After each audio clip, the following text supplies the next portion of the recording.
Rahman pair আছি আপনাদের সাথে। আতিফ আজম বলছিলেন বাংলাদেশের বদলে কেন স্কটল্যান্ডকেই নেওয়া হচ্ছে টি-20 বিশ্বকাপে। আতিফ ভাই বিরতির আগে শেষ করতে পারেনি, এখন যদি বলেন।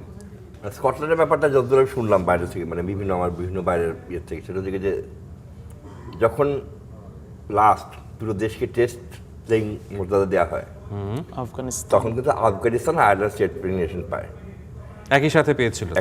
আপনার মনে আছে নিশ্চয়ই। তখন স্কটল্যান্ডকে একটা বড় দাবিদার ছিল। তখন আমাদের এশিয়ান ব্লক বলে না, আমাদের মানে এশিয়া থেকে একটা টিমকে উই শুড প্রমোট দ্যাট।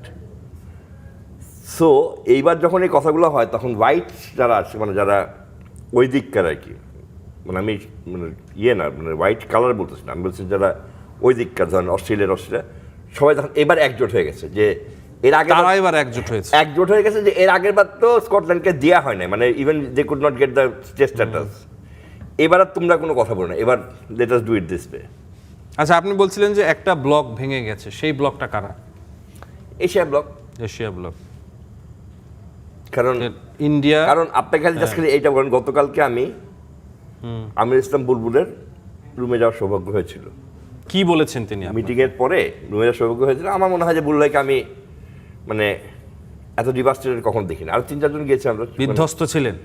বিধ্বস্ত মানে কি, ওটা মানে জাস্ট মানে হি ওয়াজ আউট অফ, মানে তাকে দেখা যাচ্ছে না, তার চেহারা দেখে আসলে মনে হচ্ছে যে একটা মানুষ কত বিধ্বস্ত, কিছু একটা হয়েছে এমন কিছু। হ্যাঁ, যে মানে বোঝা যাচ্ছে যে আমি হেরে গেছি, বা ওই টাইপ একটা বডি ল্যাঙ্গুয়েজ ছিল। ওখানে কিন্তু একটা কথা বলছেন না আপনাকে, আমাকে না, আমাদের যে 3-4 জন গিয়েছে সব সাংবাদিক, ওই যে মিরাকেল যে একটা স্টোরি আমরা করছি সবাই, যে মিরাকেলাস কিছু হলে একটা কথা, ইভেন শ্রীলঙ্কা চায় নাই যে আমরা তাদের গ্রুপে যাই। শ্রীলঙ্কাও চায়নি। তাহলে কি আতিফ ভাই মানে এমন কিছু কি আপনি আজ করতে পেরেছেন যে বোর্ড চাচ্ছে বা বুলবুল ভাই চাচ্ছে বা বোর্ড চাচ্ছে যে বাংলাদেশ বিশ্বকাপে খেলুক আর গভর্নমেন্ট চাচ্ছে খেলুক না, এমন কিছু? এটা তো এখন বোর্ডের ভিতরে যদি আপনি হাঁটা দেন, ঠিক মতো কান পেতে হাঁটেন, তাহলে আপনারা বুঝতে পারবেন যে এটা তো আসলে বোর্ড এখন আর চাওয়া, বোর্ডের যারা আছেন ভিতরে তারা এখন চা পাওয়া বন্ধ করে দিয়েছেন। কারণ তারা সবাই বোর্ডের যারা ক্রিকেটের অনুরাগী, তারা কে চাইবে না যে খেলাটা খেলুক, ক্রিকেটটা খেলুক। তার মানে বিষয়টা এমনই যে মানে বিসিবি চেয়েছে বিশ্বকাপ খেলতে, আর সরকার চাইছে যে বাংলাদেশ ভারতে গিয়ে না খেলুক। না, বিষয়টা ওইভাবে বললে আবার বিসিবির জন্য খারাপ হবে। বিসিবি তো সরকারেরই পার্ট। আজকে একটা ছাড়া আটটাকে বলার উপায় নেই না, এখন তো আর বলতে পারবেন না গভর্নমেন্ট ইন্টারফিয়ারেন্স। এখন তো after Asif Nazrul statement, government is interfering.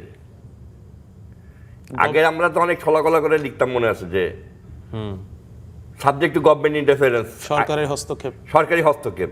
আজকে তো আসিফ নজরুল তো উনি জানিয়ে দিলেন যে না, এটা সরকারি হস্তক্ষেপ না, এটা সরকারি ডিসিশন।